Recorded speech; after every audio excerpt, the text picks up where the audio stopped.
ज्ञान औधति अरु ज्ञान घन सद्गुरु शंकर रूप। नमो नमो बहुवारही सकल सपूजन हो। भक्तगणों को तथा धर्म अनुरागियों को मेरा हार्दिक नमन।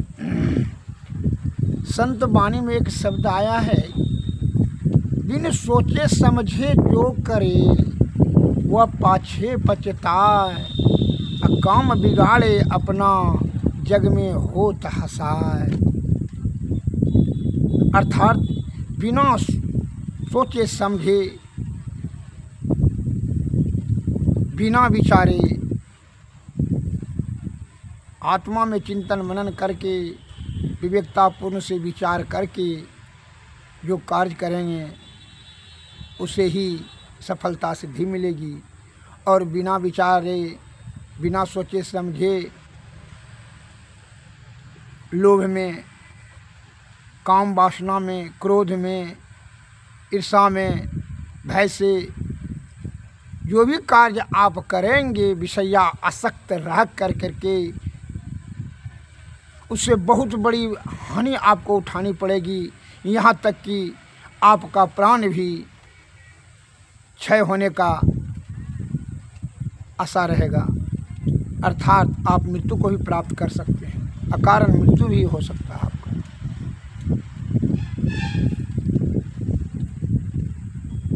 संत वाणी में एक शब्द आया है, दुखों का प्रमुखतः 3 कारण है, आसक्ति, अज्ञानता और अभाव। बहुत से साधारण जन के मस्तिष्क में आसक्ति क्या है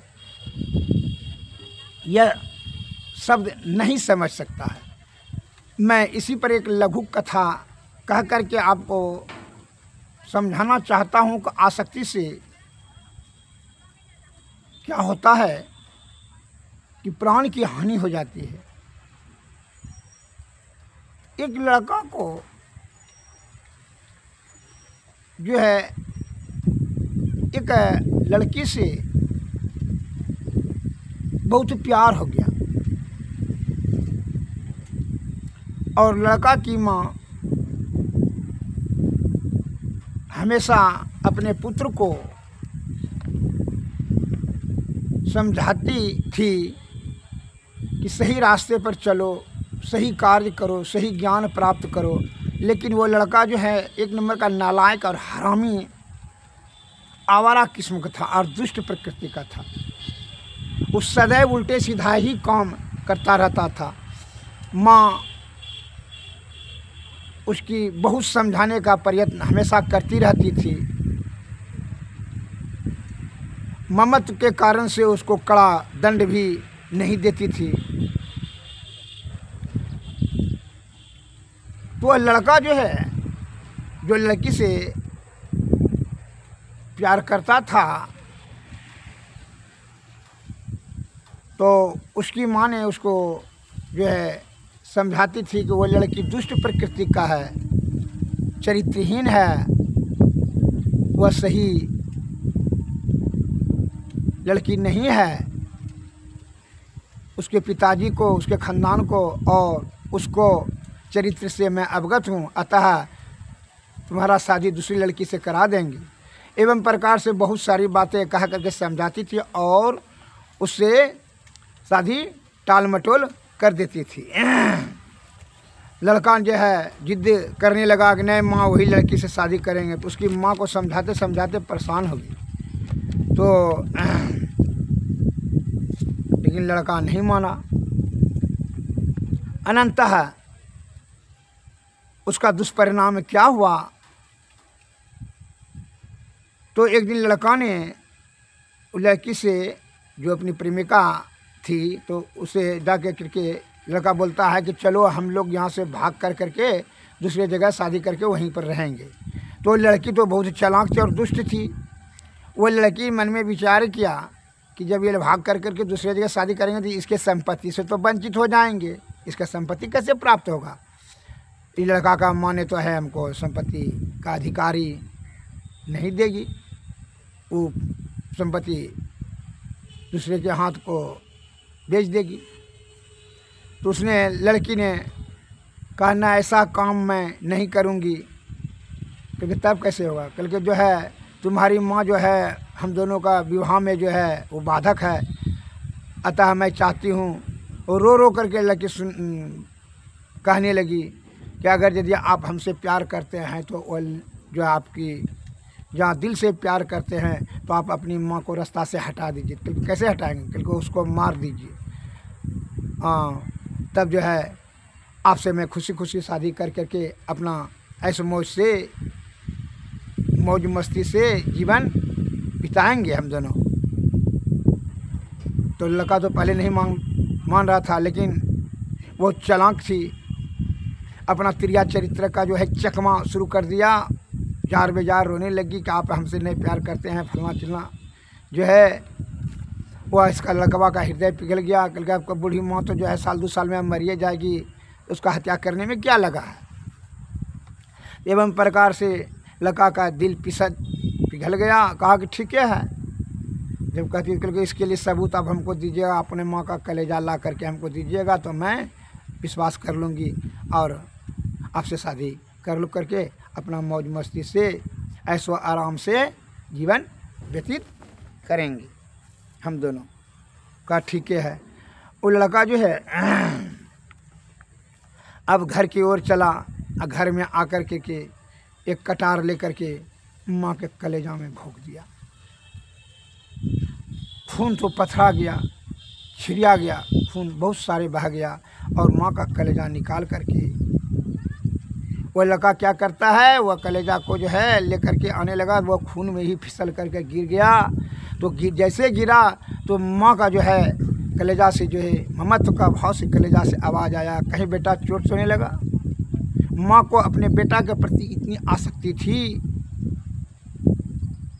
कि वह मृत्यु होने के बाद भी उसका आत्मा इर्द गिर्द में अपने पुत्र के इर्द गिर्द ही वह निष्ठुर पापी पुत्र के प्रति ही शुभ चाहती थी और उसी के इर्द गिर्द घूमती रहती थी। यह आवाज़ सुन करके लड़का सुना, बड़ा आश्चर्य हुआ। फिर भी जो है पापी का हृदय में पवित्रता, दया, सद्बुद्धि, सद्ज्ञान जल्दी नहीं आ सकता है। जो पाप वाला रास्ता में चला जाएगा उसकी महापाप के ओर ही तीव्र गति से वो बढ़ते चला जाएगा। यह बात को सदैव ध्यान रखें। वह कलेजा, माँ का कलेजा लेकर लड़कवा जो है लड़की के पास आया और पाप के द्वारा किया गया कार्य कभी शुद्धि नहीं दिलाता। इस बात को हमेशा ध्यान में रखेंगे। तो लड़की ने शादी तो कर लिया और लड़की के मन में विचार आ गया कि जो है अब लड़का को भी हटा देंगे। वह लड़की दूसरे लड़का से भी प्रेम करती थी। वो लड़का के माध्यम से इसको जो है शादी कर करके संपत्ति पर जब पूरे गांव में हर जगह जान गया तो साल 2 साल के बाद जब वह संपत्ति की मालकान हो गई तो क्या वो करती है, चालाक और दुष्ट ने दुष्टताई करना बंद नहीं करेगा। अब पाप ने पाप के एक पाप को छिपाने के लिए अनेक पाप के रूपी दलदल में फंसते चला जाएगा। और पाप से क्या गया कार्य में आप सुख खोज रहे हैं, मूर्ख के भांति ऐसा कभी नहीं होगा। तो लड़की भी क्या किया, दूसरे लड़का से जो जान लीजिएगा दुष्ट प्रकृति का है, नीच प्रवृत्ति का, नीच बुद्धि वाला है या वाली है, उस पर कभी विश्वास मत कीजिए कि आपसे भी वो निष्ठा करेगा, आपसे भी वह चालाकी से आपको भी नाश कर देगा। वो अपने उसकी बुद्धि वैसा है। जो पापी आदमी है उससे कभी आशा आप मत रखिए कि आपका उपकार करेगा, आपका हानि नहीं करेगा। मीठी मीठी वाणी बोलेगा, जिसकी प्रवृत्ति विचार वैसा हो जाता है, उसका विषया आसक्त होकर करके विषय में लिप्त होकर करके वो पाप करने का आदत हो गया उसको, अतः उसे सतर्क रहिए और दूर रहिए और सावधान रहिए और कड़ा से उसको रवैया अपनाइए, कठोर पूर्वक उस पर आक्रमण कीजिए। वह भय से ही आपसे बेलाग रहेगा, दया से नहीं। का दया वहाँ नहीं रहता है। पापी के और दुष्ट प्रवृत्ति वाले के हृदय में दया नहीं रहता है।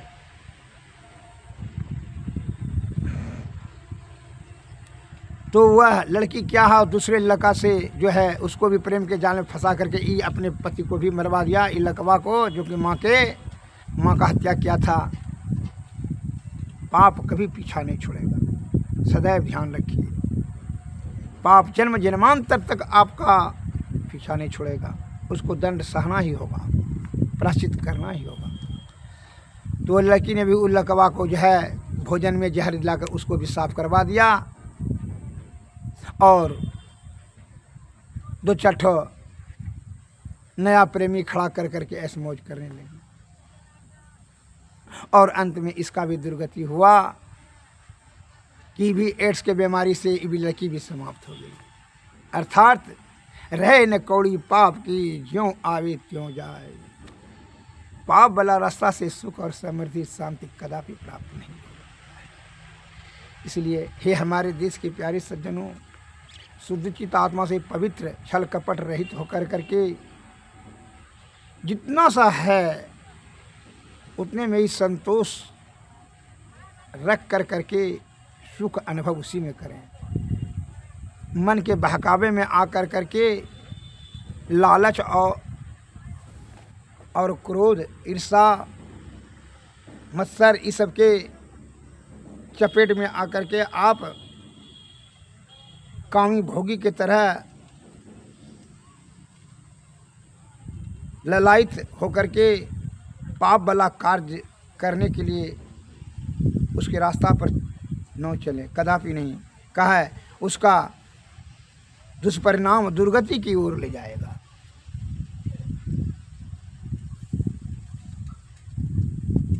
इस कहानी से यह शिक्षा मिलता है कि पाप करके कोई भी सुखी पापी नहीं हो सकता है। कोई दुष्ट ने दुष्टई करके कभी वह शांति वह सुख की प्राप्ति नहीं हो सकती है। सद्गुरुवे नमः। अतः हमारे गुरु महाराज कहते हैं कि शुद्ध चित्त आत्मा से ही आप क्या करें, सत्वगुण में सदाचार का पालन करें, सत्संग भजन करें और संतोष करें।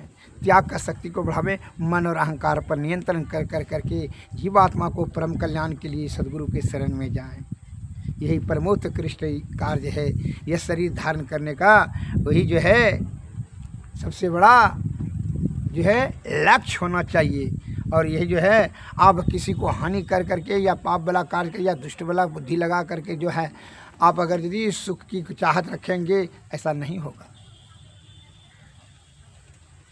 मुंह में इमली खा करके आप लोहे या चना का भुंजा खा सकते हैं? नहीं खा सकते हैं, कदापि ऐसा नहीं होगा।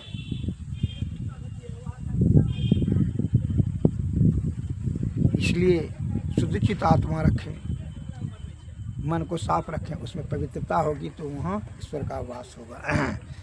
हमारे गुरु महाराज कहते हैं कि गुरु मम सूरत को गगन पर चढ़ाना दया करके, गुरु मम सूरत को गगन पर चढ़ाना दया करके, सतधुन की धारा गहाना, अपनी किरण का सहारा गहा कर परम तेजोमय रूप अपना दिखाना, गुरु मम सूरत को गगन पर चढ़ाना दया करके, सतधुन की धारा गहाना, साधन भजन नमो शमन को, मेरी इस दुर्बलता प्रभु जी हटाना, गुरु मम सूरत को गगन पर चढ़ाना दया करके, सतधुन की धारा गहाना, पापों के संस्कार जन्मों के मेरे, है जो दया कर क्षमा कर मिटाना, तुम्हारो वीरद गुरु है पति तन को तारुन, अपनो वीरद राखी मही जी निभाना, गुरु मम सूरत को गगन पर चढ़ाना, दया करके शतधुन की धारा गहाना। सद्गुरुवे नमः, सद्गुरुवे नमः। जय हिंद, जय भारत, नमस्कार।